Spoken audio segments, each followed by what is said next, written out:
Quality Control of the Improvement, Module 3, Lecture 1, Statistical Inference, Point Estimators. Learning objectives for Lecture 1 are to analyze a data sample and draw conclusions about the overall population, and to interpret point estimators and confidence intervals on a single variable. Reading assignment is Chapter 4, pages 104 to 117.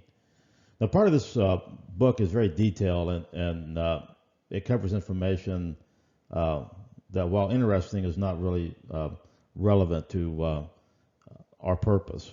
So I'm going to kind of recommend you use these notes, and I'll give plenty of examples to talk about this particular module.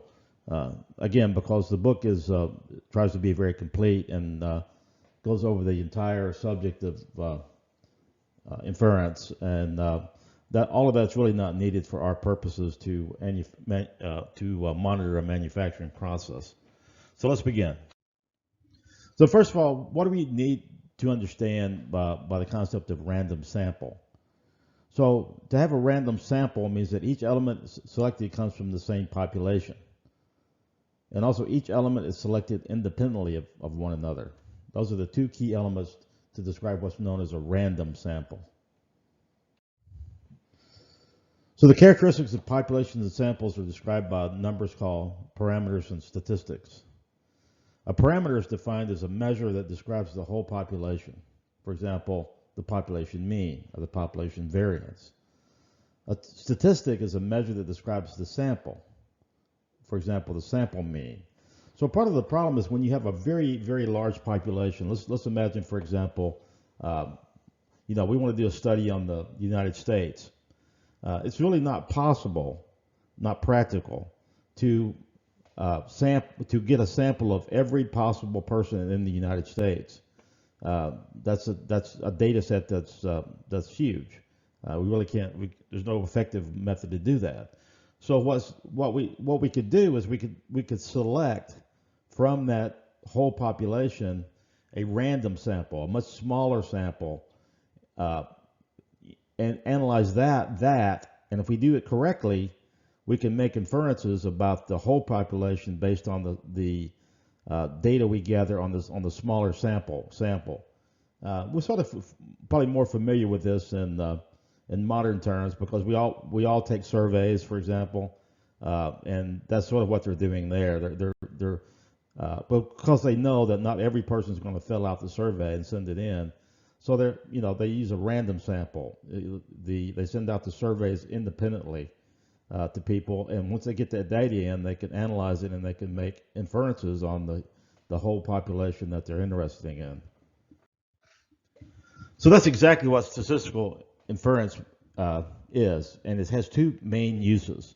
The first one is to making estimates about populations. For example, the mean SAT score of all 11th graders in the United States.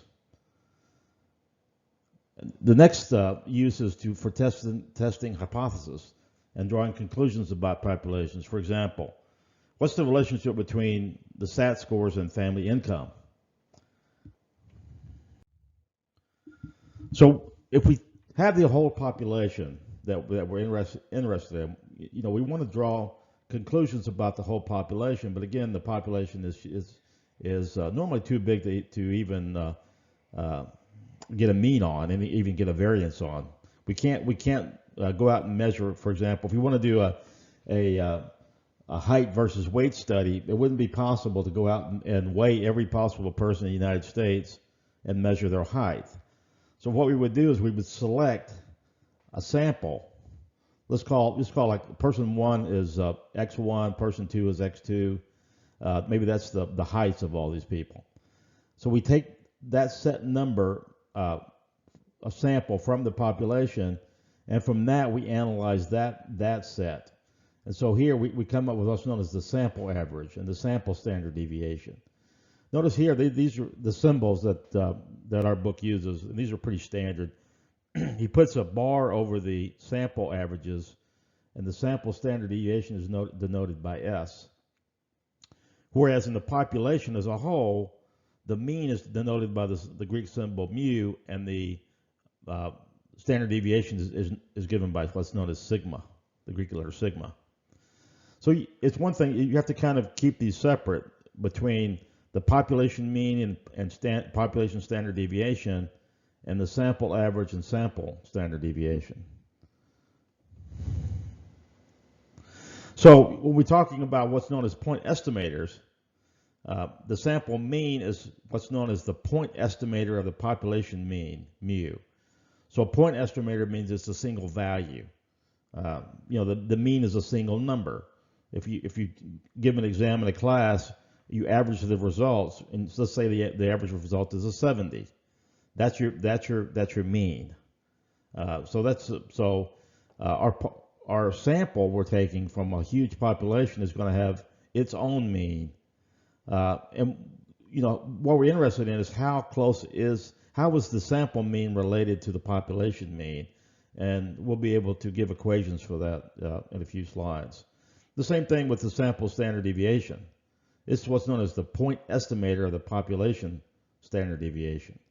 So they're not going to necessarily be the same. The sample mean and the population mean are going to be related, but they won't be necessarily the same unless our sample is, unless we just sample everybody in the population.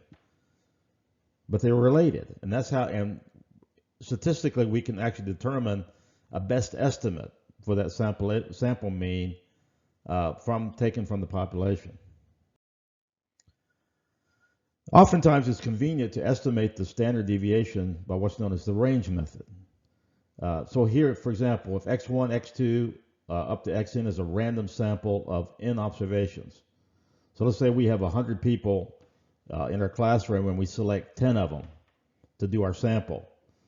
Well, 1 through 10, x1 through x10 is going to be our random sample of 10 observations from a normal distribution of mean mu. That's the population mean, and variance sigma squared.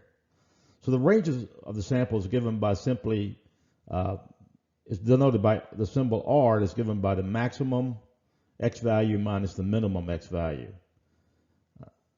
It can also be shown that the unbiased estimator of the standard deviation is given by the following formula. And again, our book sort of derives this formula, and I've seen it derived in mathematical textbooks.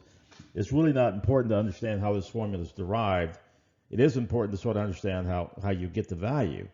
So once you calculate R, there's sets of tables you can look up, and you can look up this constant D2.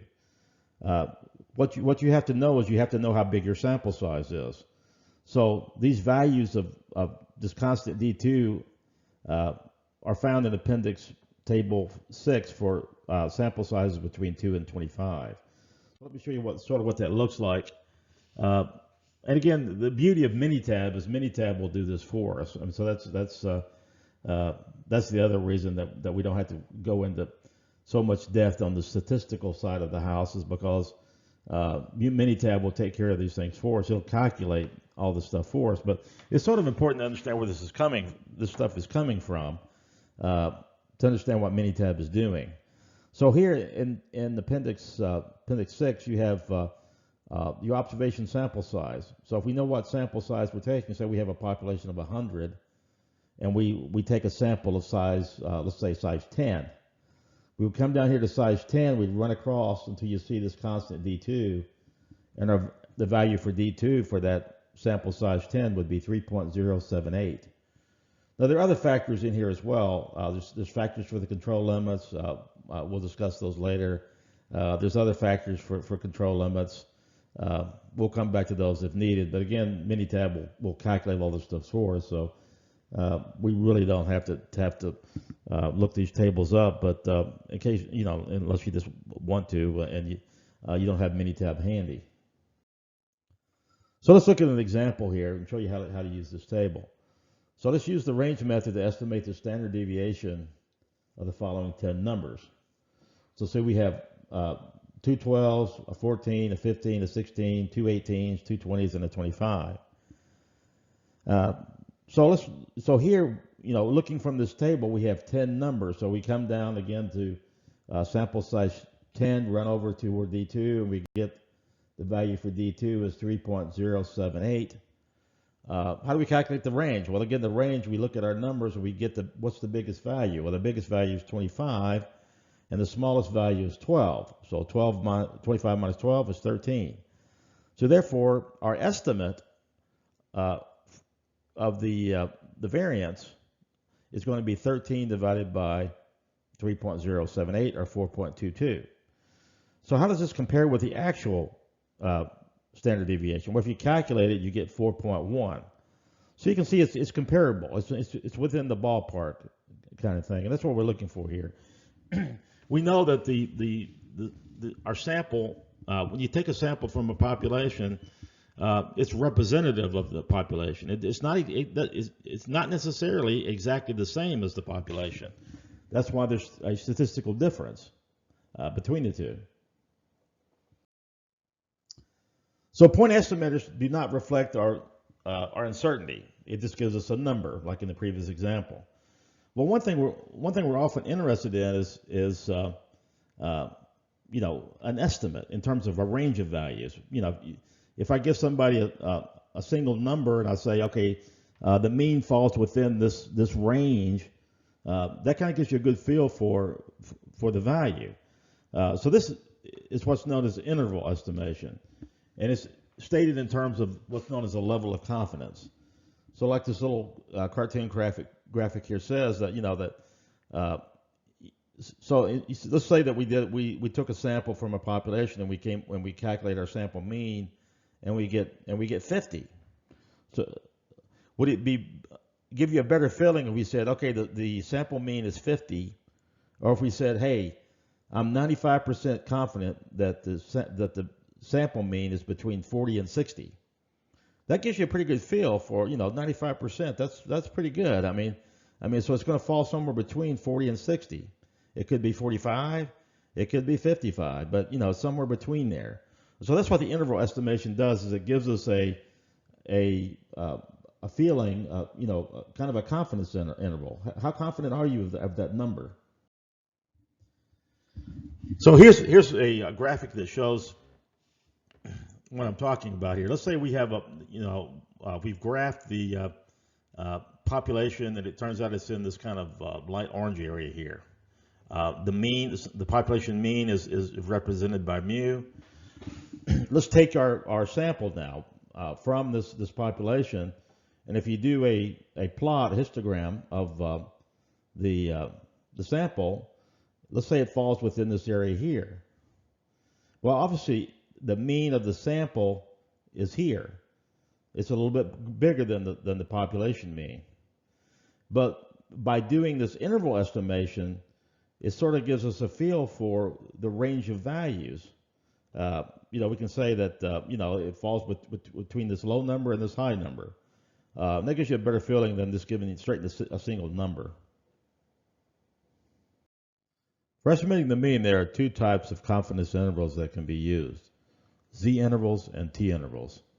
And again, the exact name here is not important, because Minitab will take care of the details. We just have to know exactly when to apply each one.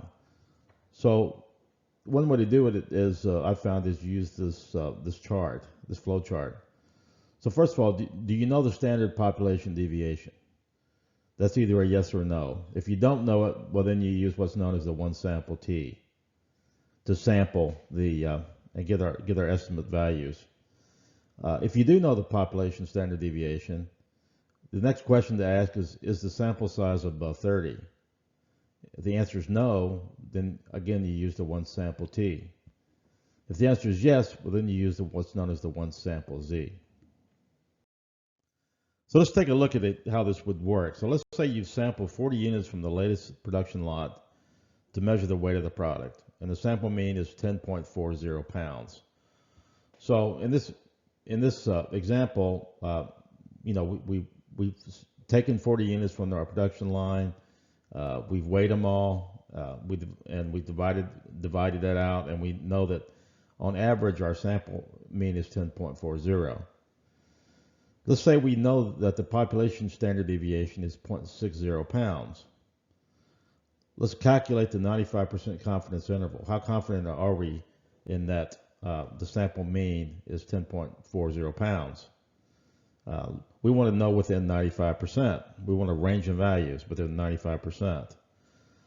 So here, we're given that the sample size is 40.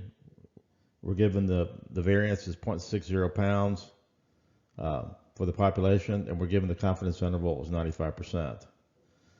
We're told that the mean weight is 10.4 pounds. So in this case, since our sample size is greater than 30, we're at 40, and we know the standard deviation of our population, which is 0.6, we can choose to use the one sample Z. The one sample Z is preferred, let me add, but there's only certain, you have to meet those criteria in order to use it. So let's see how Minitab would solve this problem. Let's launch Minitab. We go to Stat, Basic Statistics, one sample Z. And when you do that, it would pull up this little chart. You would enter the sample size of 40. You'd enter the sample mean, 10.40. You would enter the standard deviation. Then you would click on the options, and you would enter the confidence interval you want, and you would enter the alternate hypothesis is that the mean is not the hypothesized mean. So you click OK, and Minitab will report the 95% confidence interval. It will report that basically this little blue area under the blue area here is what Minitab reports. It gives you the sample size, it gives you the mean, it gives you the 95% confidence interval for the mean. So the mean here is Minitab says that within 95% confidence, the mean is between 10.2141 and 10.5859. So it falls somewhere in between there with 95% accuracy.